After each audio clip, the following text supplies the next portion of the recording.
kita melihat satu buah kenangan yang masih tertinggal selama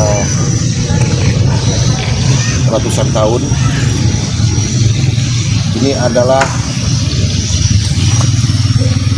salah satu peninggalan daripada Kerajaan Stabat, yaitu Rumah Besar Stabat. Sebelum membahas tentang istana Kerajaan Stabat, alangkah baiknya mengenal dulu ada beberapa nama-nama raja yang harus kita kembali ingat tentang masa perjuangan mereka di tanah angkat yang kita cintai ini. Stabat dulunya pertama kali dipegang oleh Sultan Jepura, yaitu Tengku Wansupan, di mana beliau mengembangkan istananya atau membangun istananya di daerah Ampera II yang dulu namai Kota Lama, yang letak tepatnya berada di pinggiran sungai yang ada di daerah Kabupaten Langkat. Setelah wafat Tengku Supan atau Tengku Wansupan, maka dilanjuti oleh anaknya yang bernama Tengku Stan Mamatseh atau Tan Matseh. Sama seperti ayahandanya, beliau juga berdomisili di daerah Ampera II juga, di mana di sana dia meletakkan istananya bersama panglima-panglimanya. Namun setelah agresi Belanda dan adanya anti kepada dia, perebutan tahta, maka Tengku Stan Mamatseh dibawa oleh Belanda, diasingkan di daerah Jawa.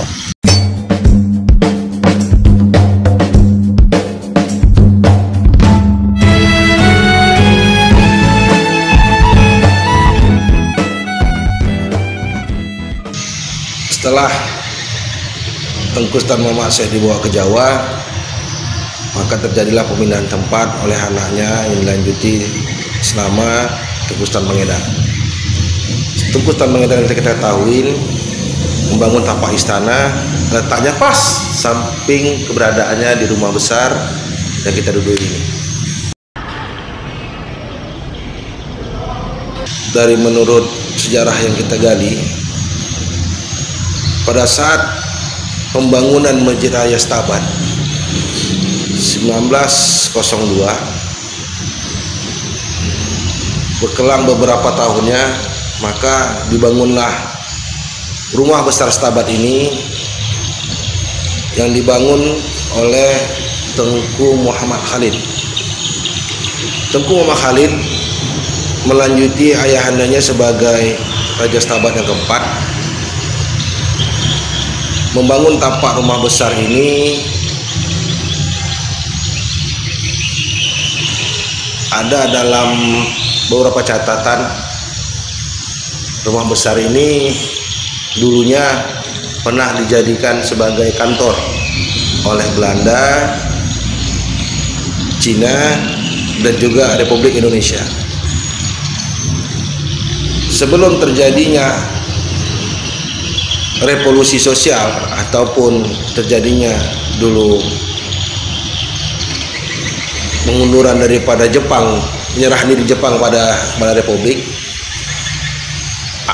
sempat aset-aset yang ada di rumah besar ini, yang dulunya adalah mobil lama, ya, baru beberapa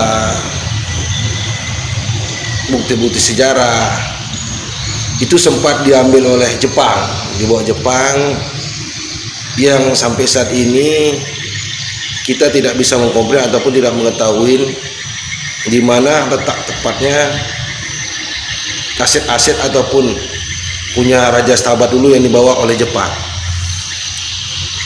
Sebelum membahas itu, rumah besar ini adalah salah satunya Dan mungkin bisa kita pastikan tinggal satu-satunya lagi bukti sejarah yang ada di Kabupaten Langkat yang pernah kita ketahui selesai itu sudah tidak ada. Bahoro itu juga sudah tidak ada. Bingai itu sudah rata. Unggai itu juga sama sekali sudah tidak ada. Berarti salah satunya peninggalan yang harus kita lestarikan ataupun kita jaga saat ini adalah untuk mengenang bukti sejarah Langkat, kebesaran Langkat khususnya Setabat adalah rumah besar yang kita duduk ini.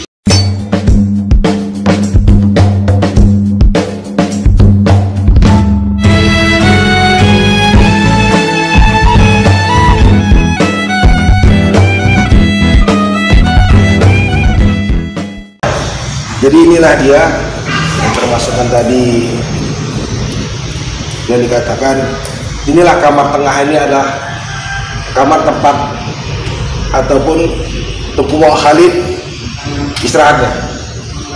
Jadi kamar ini ada sisi pintu di ujung, kalau kita bilang untuk tempat santainya beliau, dan di pintu sini adalah tempat beliau menuju ke masjid untuk beribadah. Selebihnya di sini dan juga ini salah satunya adalah pintu dulu pembatas antar ruang tamu. Ini masih dia modelnya ini lah bang ya? Ya ini model tari ya kan? Tari ini masih ada lagi peninggalannya. Nah ini nggak bisa terlalu kita buka karena di dalam itu agak macet. Ya betul. Bang, seni bina Melayu Langkat ini sama seperti di dekat kota dalam, dekat makam Haji Ahmad, ya, itu kan ada pintu samping, pintu depan, pintu samping kanan kiri, ya, dan belakang mungkin kemungkinan ada atau ini. Jadi di sini bisa dilihat sama rumah besarnya juga memiliki 4 pintu.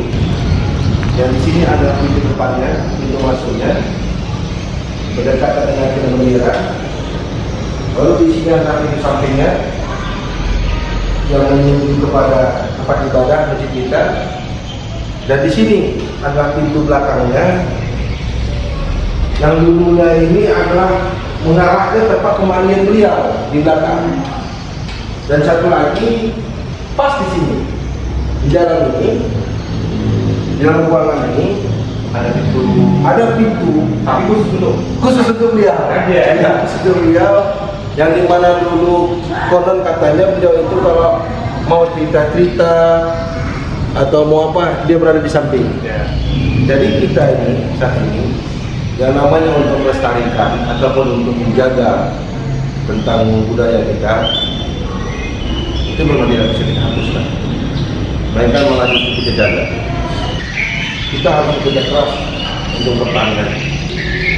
Kalau ini hancur ataupun tidak kita jaga, tidak kita rawat, maka sudah pasti kita katakan sirnalah tentang sejarah Setabat ini. Karena sampai saat ini apa-apa tentang sejarah Langkat khususnya Setabat boleh kita katakan disirna, karena tidak ada kepedulian ataupun tidak ada memahami budaya ataupun tidak ada keputusan tentang merawat ataupun menata kembali budaya yang ada di Kabupaten Langkat kita ini. Ya. Baik, Pemkab sendiri bagaimana? Untuk Pemkab sendiri, kita kalau kita bahas tentang masalah pemerintah Kabupaten Langkat, boleh kita lihat sini hasilnya masih kurang ya perhatiannya. Cukup kurang juga. Kenapa? Adanya dinas pariwisata, adanya pemerintah Kabupaten Langkat, hampir tidak tahu, dan hampir kita katakan tidak